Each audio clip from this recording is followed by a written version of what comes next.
Welcome to the DCTV News at Noon program. I'm Kelsey Kiesling. And I'm Kendra Cook. The Southwest TV Translator Association underwrites the news, and Dolores County Broadcasting Network provides the support for DCTV. Here at the News at Noon show, we assemble the best and most interesting news from the area, and Jerry Tope brings you the local weather and related news.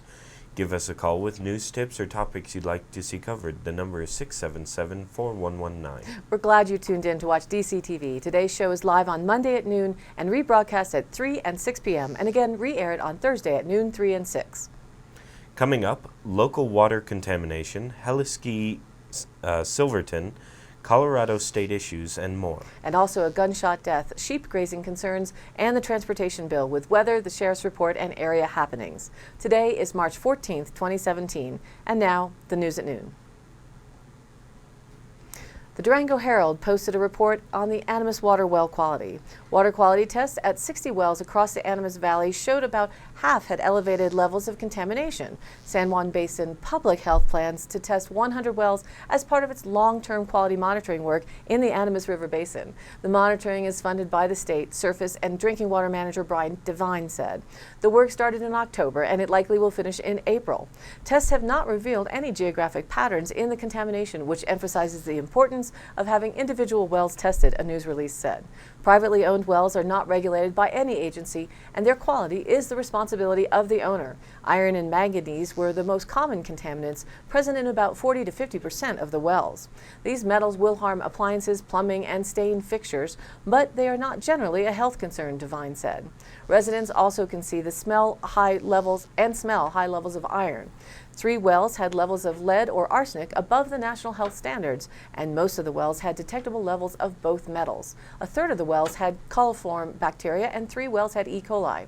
It is possible bacteria was present in the outdoor spigot where the sample was collected and not the wells themselves. Because ingesting bacteria is the quickest way to get sick from your drinking water, the health department gives well owners information on how to kill the microscopic bugs. While E. coli is the most concerning, coliform bacteria can indicate that other families of bacteria are present. No link was found between bacteria in wells and animal pens or manure, but health officials recommend well sites be kept clean. Devine also found low levels of nitrates and chemicals that come from fertilizer, elevated fluoride, and high pH in wells. Most wells tested had some kind of water filtration system, but many didn't know what contaminants it filtered, nor had they done maintenance on them. The testing stemmed from Environmental Protection Agency findings. After the Gold King mine spill, the federal agency tested private wells for metals, and tests found between 5 to 10% of the wells had elevated levels of metals.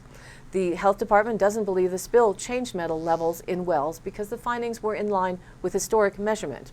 Their tests were a mix of at the tap, at the wellheads, or in between. It was really useful for telling us that we needed to be aware of this issue and follow up on it, but it wasn't very useful for drawing any conclusions about water in the valley, he said.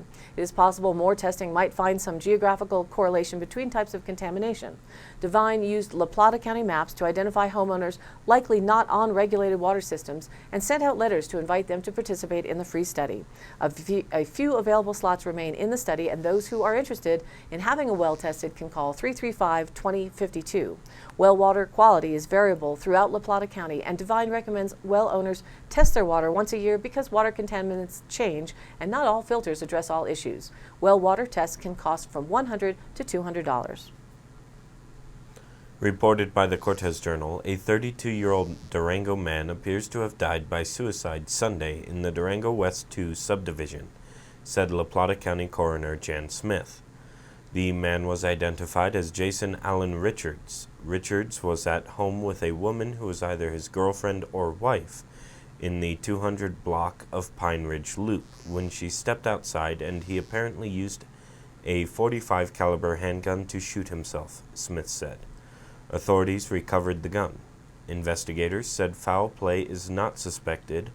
An autopsy is scheduled for Wednesday. Richards was dead when deputies arrived shortly after 4:35 p.m. Sunday, said Dan Bender, spokesman for the La Plata County Sheriff's Office. He has a mother, sister, and 3 children who live in Wyoming. From the Durango Herald, after being denied access to public comments made on the proposed heliski expansion near Silverton, the San Juan Citizens Alliance has filed a request to force their release. In 10 years of working with public land agencies, I've never before been forced to file a Freedom of Information Act request, or FOIA, to access public comments that are ethically and legally destined for transparent public review, Jimbo Buikarud, a program manager for SJCA, said in a prepared statement. Last fall, the Bureau of Land Management was accepting public comments on a proposed land swap that would effectively increase Silverton Mountain's available heliski terrain by over 10,000 acres for a total of 25,074 acres. The proposed exchange caused a heated debate. Those who support the swap say it would increase Silverton Mountain's business, thereby benefiting winter tourism in the town of Silverton. Those opposed argued it would compromise prime backcountry ski terrain and in the process simply provide a financial boost to Silverton Mountain, and its clientele would not likely spend money or stay in Silverton.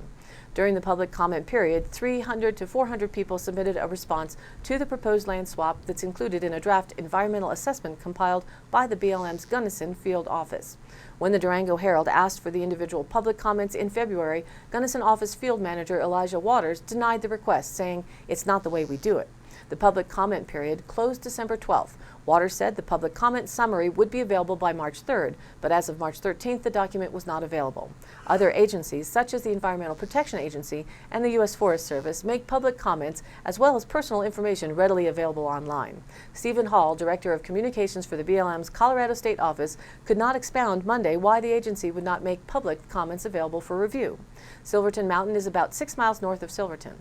The company is owned by Aaron and Jan Brill, who in 2008 purchased Helitrax and began offering heliskiing in certain areas of the San Juan Mountains. The Brills submitted a request to the BLM to remove 5 active permit areas for heliskiing that total 5,556 acres in exchange for 4 other areas around Silverton, about 16,250 acres. Grouse Gulch, Cinnamon, Houghton, Poughkeepsie, and Rose Basin would be removed from Silverton Mountain's recreation permit, and Illinois, Hancock Southeast, Round, and Minnie-Magee gulches would be added. Winter economy in Silverton is tough, Aaron Brill said previously, and heliskiing is absolutely critical to have. Waters said the BLM is aiming for a final decision on the land swap around the first week of April.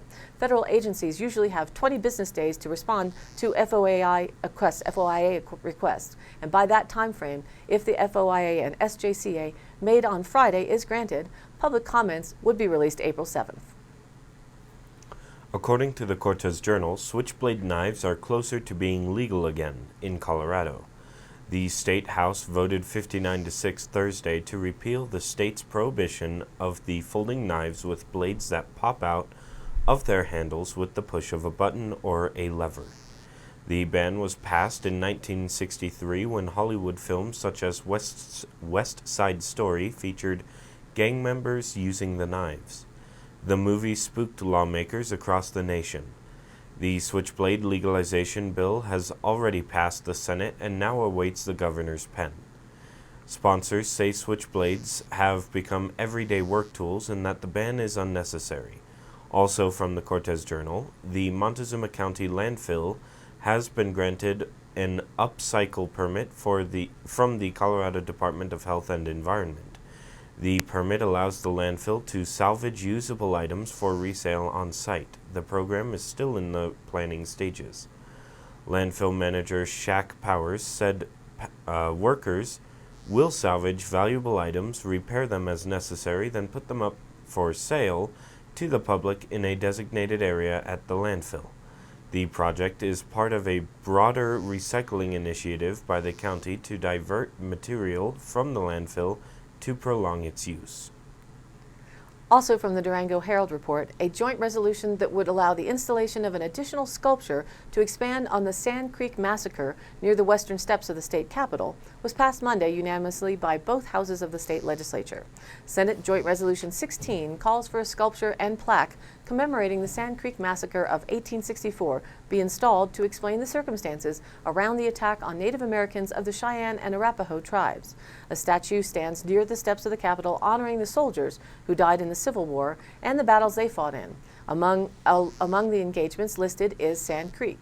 The new plaque would outline the reality of the attack on a group of Native Americans who were gathered under the promise of peace talks and how the event sparked a series of engagements between the U.S. Army and Native tribes.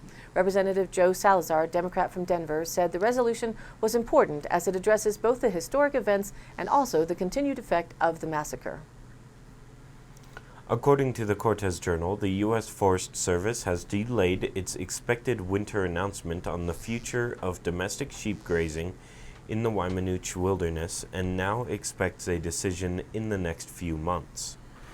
In February 2016, the Forest Service released a proposed decision that determined domestic sheep grazing would continue in Colorado's largest wilderness area despite environmental concerns. The proposed decision opened a public comment period, which drew nearly 50 responses from those for and against using public lands for privately held sheep grazing businesses. Matt Janowiak, district ranger for the Columbine District in the San Juan Mountains, previously told the Durango Herald that a final decision would be announced this winter. However, Forest Service spokeswoman Ann Bond said Wednesday the Forest Service is still responding to public comments, and the final decision continues to be under internal review. We expect to release these documents to the public in the next few months, Bond said.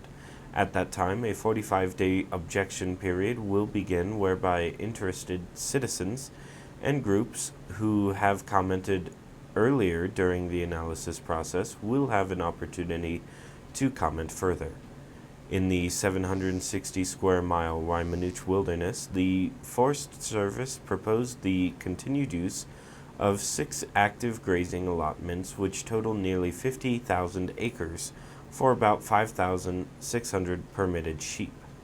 According to the environmental assessment, the high country and the alpine tundra that serves as summer range for domestic sheep was generally in good condition and warranted the continued use of grazing. And now here's our weather report. There are only slight changes in the regional forecast from what it was yesterday. These are related to the temperature expectations and the wind, in that the wind took a little longer to change direction than expected. There we go. And the dirtiness of the atmosphere kept these things a little cooler than expected. It will still be warmer today, but the hunt for the record high temperatures for the season will be delayed by a day, so late tomorrow we'll see whether or not we get early records or not. And the National Weather Service says that the high pressure ridge will flatten a bit tomorrow and Thursday as a Pacific ridge moves through the northern Rockies with slight chances for light snow showers in the northern mountains. When all is said and done, the word is that Saturday will be the best day of the week for record-setting temperatures. Many lower valleys will climb to the upper 70s and lower 80s if everything holds to the plan. The result will be an acceleration of mid and high mountain snowmelt. The long-range forecast suggests that Saturday night and Sunday will be breezy to windy for most of the region and that there should be enough moisture in the area to cause a few thunderstorms Sunday afternoon and evening, and stronger activity Monday, and temperatures will fall off a little for that if the storm tracks hold that long, but still should be above normal. In our national forecast image, a large surface high pressure ridge sinking southward from Canada to the central U.S. will keep January-like temperatures around through the middle of the work week. Afternoon highs are expected to be on the order of 15 to 30 degrees below normal from the northern plains to the mid-Atlantic region. And there is the possibility of some record low temperatures in the mid-Atlantic and Northeast by midweek.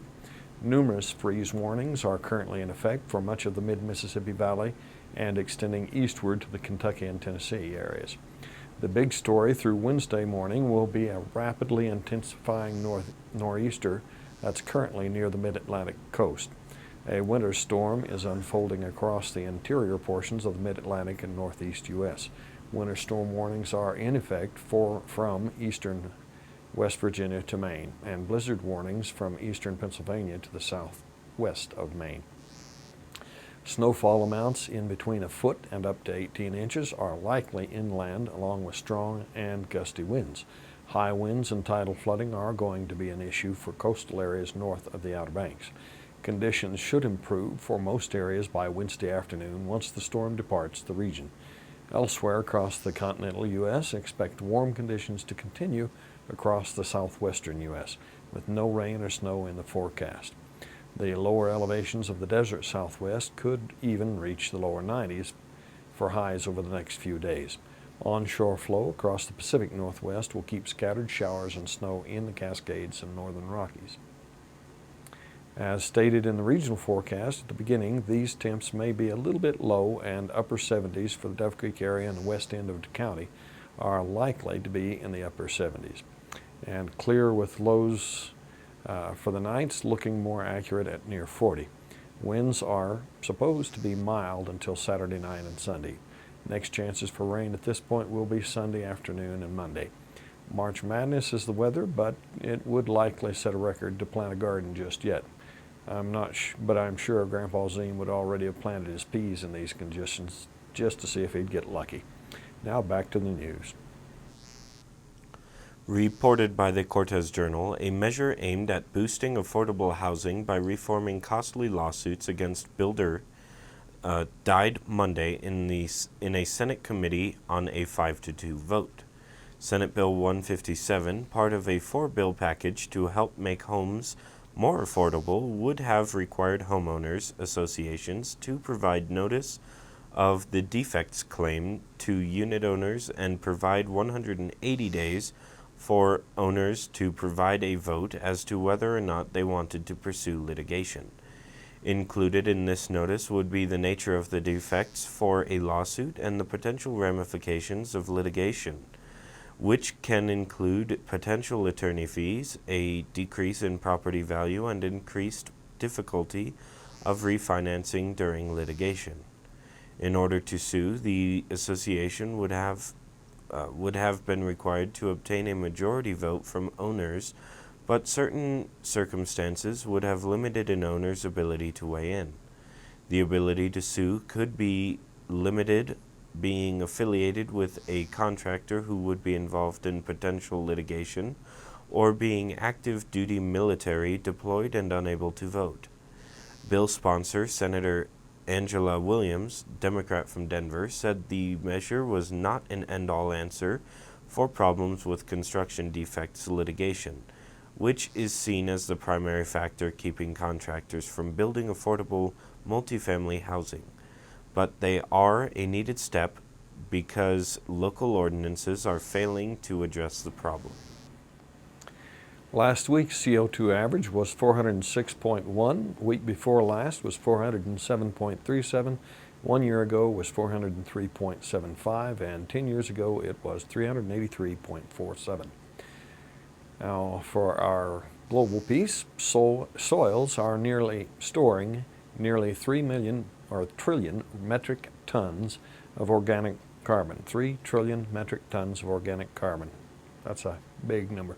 More than 3 times the amount of carbon in the atmosphere. Dead organisms, such as plants, contribute to this carbon stockpile, and carbon-munching microbes belch some of that carbon into the atmosphere as CO2.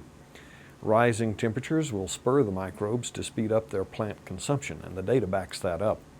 Scientists have mimicked future warming by heating the top 5 to 20 centimeters of experimental soil plots and measuring the resulting CO2 emissions. Those studies in the past have missed deeper soils known to contain more than half of all soil carbon. In a newly released study online March 9 in Science, Margaret Torn, biogeochemist at Lawrence Berkeley National Laboratory in California, says, "We ignore the deep at our peril." Study co-author Caitlin Hicks-Breeze, an ecosystem ecologist at Lawrence Berkeley, says warming such deep soils is technologically challenging, and scientists had generally assumed that any emission increases from so far down were insignificant. Using heating coils and rods embedded in the soil, a plot of soil was warmed for over 2 years in California's Sierra Nevada. Warmed to a meter below ground, the full depth of the soil in that area, replicating roughly 4 degrees Celsius warming expected by the end of the century in a worst-case scenario, annual carbon emissions from the soil jumped from 1,100 grams per square meter to 1,450 grams per square meter. Around 40% of this emissions increase originated below a depth of 15 centimeters, with 10% originating below 30 centimeters. Assuming other soils behave similarly, by 2100, the increase in CO2 emission rate from just the soils deeper than 30 centimeters could equal modern-day CO2 emission rates from oil burning, increasing by 34 to 37% by 2100. While only 13.5% of the Earth's soils resemble the woodland soils examined in the study, Torn says that the experiment shows that scientists need to consider deep soils when calculating future climate change. Studies already in the works will test if the results hold true for other soil types. Previous studies predicted a more modest 9 to 12% rise if no efforts are taken to curb climate change. Those extra emissions will further intensify global warming. Reported by the Cortez Journal, the long-awaited transportation infrastructure funding bill that was introduced Wednesday night calls for a state sales tax increase. House Bill 1242, which uses a mix of existing revenue and a special sales tax increase of 0.62% over the next 20 years, would raise the state sales tax to 3.52%. That would generate an estimated $677 million annually. The bill also calls for a bonding measure of up to $3.5 million. It has bipartisan sponsorship from leadership in the House and Senate, as well as the chairpersons of both chambers' transportation committees. Lawmakers hope the measure will address an estimated $9 billion needed for maintenance and expansion of Colorado's roads over the next decade by supplying funding for the priority projects that have been identified by the Colorado Department of Transportation.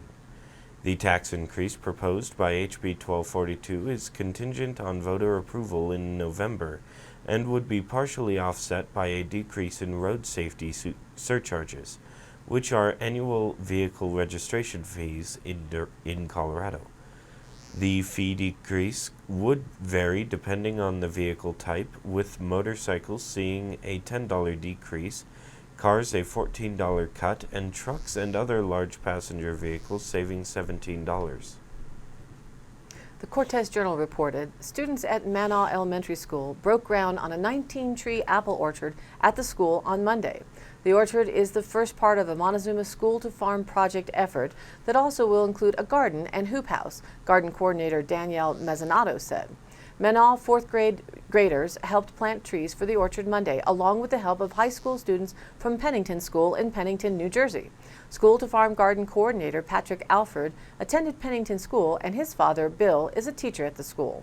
Bill Alford organizes a spring break service trip for students each year, and this year they chose to come to Cortez. Their trip also included a visit to Mesa Verde National Park and McElmo Canyon. Pennington School students often take international trips to Italy, Germany, and other European locations, so they were excited to travel to a different location. Also this week, the New Jersey students will be helping build seed tables at Cortez Middle School. Jude and Addie Schunemeyer from the Montezuma Orchard Restoration Project donated the trees, some of which are heritage apple trees.